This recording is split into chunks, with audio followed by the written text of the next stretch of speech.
This is Osman Yardımcı. We work on the project as it's named, How do US gas prices affect alternative methods of travel? Our group is formed by Carolyn Schmidt, MENG, Matthew Kim, Mark Genovese, and Osman Yardımcı. Background information. Today, we look at the integrating research project that investigates the link between change in fuel costs and public transit usage in key cities around the United States. This study was inspired by a simple yet deep question. How do change in gasoline prices affect the usage of alternate forms of transportation? Answering this topic has far-reaching ramifications for city planning, policymaking, environmental concerns, and affordable commute alternatives for common residents. Navigating complex transit data from analysis to insights. We used a variety of data analysis techniques throughout this study, from vector autoregressive models to Spearman rank correlation, with the goal of decoding complex patterns, extracting meaningful insights, and providing key stakeholders, primarily public transportation agencies, with the actionable data-driven knowledge for their decision-making process. Our voyage led us through the extensive transportation statistics of 5 of the most important US markets: New York City, Chicago, Los Angeles, San Francisco, and Washington, D.C.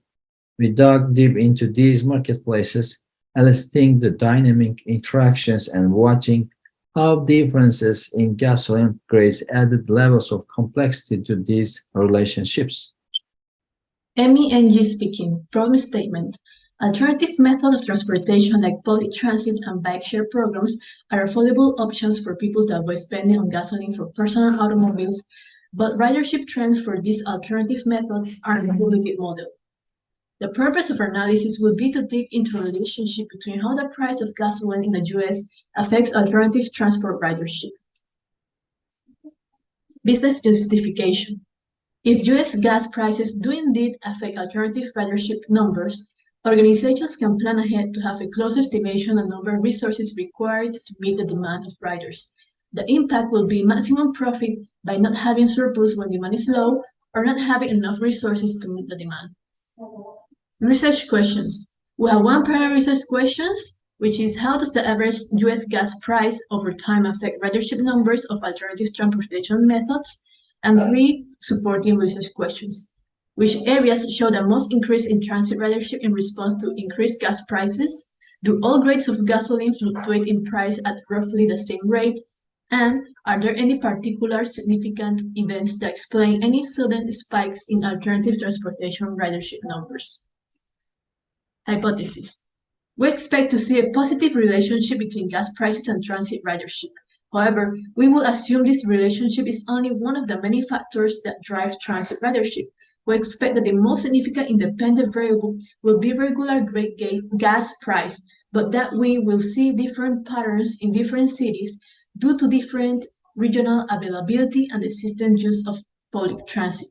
We're expecting some relationship between gas prices and transit ridership. In particular, we expect rises in transit ridership when gas prices are especially high. But gas prices and transit ridership are all complicated and affected by many exogenous variables not explicitly included in our dataset. We don't expect to be able to explain any of our variables interested completely. Hey, this is Matt Kim to read slides 10 through 13. So we had 3 steps to our methodology. The first one was a Spearman rank correlation to help solve our research questions related to correlation and the effects of gas prices in the United States.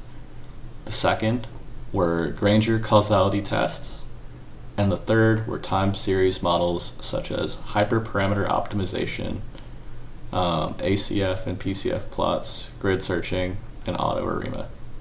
We utilized multiple different model types to test data. On this slide, you can see an exploratory line plot of the average of monthly gas prices across all grades and formulations. As you can see, gas prices are fairly correlated with economic activity, with obvious impacts of the 2008 recession, the 2014 to 2016 oil price collapse, and COVID-19 drops. We also did some exploration on the National Transit Database, which the results can be seen here. This chart is a plot of unlinked passenger trip counts from 15 of the highest trip cities. And we said unlinked passenger trips is a measure of passengers who board public transit vehicles unadjusted for linked trips. For example, connecting to a bus from a train as a part of the same trip. Finally, we did some exploratory analysis on the impact of COVID-19 on the number of passengers using public transportation. There was a significant impact, which could be due to factors like transit services shutting down or decreasing operations, the increase in work-from-home jobs, and decrease in workforce participation mixed with an increase in unemployment. This could affect the data modeling stage, so we need to be aware and alter our methods if needed. Hi, this is Mike Genovese, and I'll be talking about the correlation that we found between our gasoline prices and the total ridership. So to start, in a Spearman-Rank correlation test, each variable, in this case gasoline prices and total ridership, are ranked from lowest to highest, and then the delta is taken between the ranks for each month, and then they're squared and plugged into a Spearman formula. So the resulting R value that you get from the formula ranges between -1 to 1, and 1 is a perfectly correlated positive relationship, which is what we're looking for in our data set. So we did a few tests. Our first test was with all the data points, where we got a R value of 0.5, which is a decent positive correlation relationship. However, we see that our data set's pretty much split, where our months after COVID has started are on the left side of the chart that have lower ridership, which affects our data. So test number 2 removed those post-COVID data points when things were more stable to test for our correlation. And then we saw our R value was a bit stronger at 0.6, but then we went one step further and we tested just January year-over-year data points because we assumed that weather would have an effect on our ridership numbers, where colder months would have lower ridership. So taking just the January, we had a pretty high R value of 0.76, which is nearing a very strong positive correlation relationship. And then we went one step further and did a Granger causality test between our regular gasoline prices and total ridership.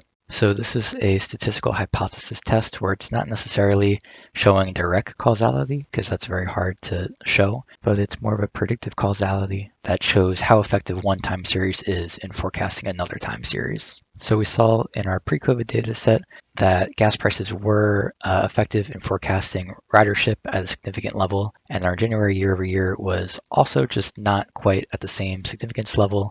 But that could also be because we had fewer data points in that data set. And our entire data set had a decent p-value, but not at a significant level. And that's probably because of our pre-COVID and post-COVID split data set. I'm Caroline Schmidt. I'm going to be talking about our modeling approach.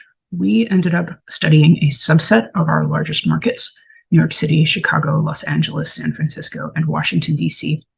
It turned out that ARCH and GARCH models, as well as seasonal decomposition models, weren't a good fit. And we ended up focusing on vector autoregressive models, which allow us to analyze and predict multiple measures as they change over time. In our case, we used weekly real gasoline prices and weekly total unlinked passenger trips. The primary hyperparameter of interest for vector autoregressive models is the lag order, which we diagnosed using autocorrelation function plots and partial autocorrelation function plots. For these models, our data did require scaling. And to evaluate them, we looked at the mean absolute error on both the training and testing data sets. We did evaluate this on only the unlinked passenger trips, since they were of primary interest.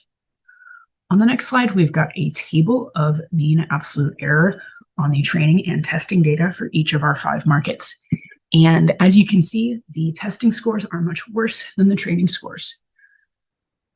This is usually to be expected. Training data is data that the model has seen before, and thus it generally performs better, but there's clearly something else going on here as well. And on the next slide, we can see this is a line plot of our training and testing actual and predicted unlinked passenger trip data scaled, as you can see on the y-axis. And one thing going on here is that the COVID-19 related shutdowns were just sort of so dramatic that this led to much worse testing data scores than we'd have otherwise.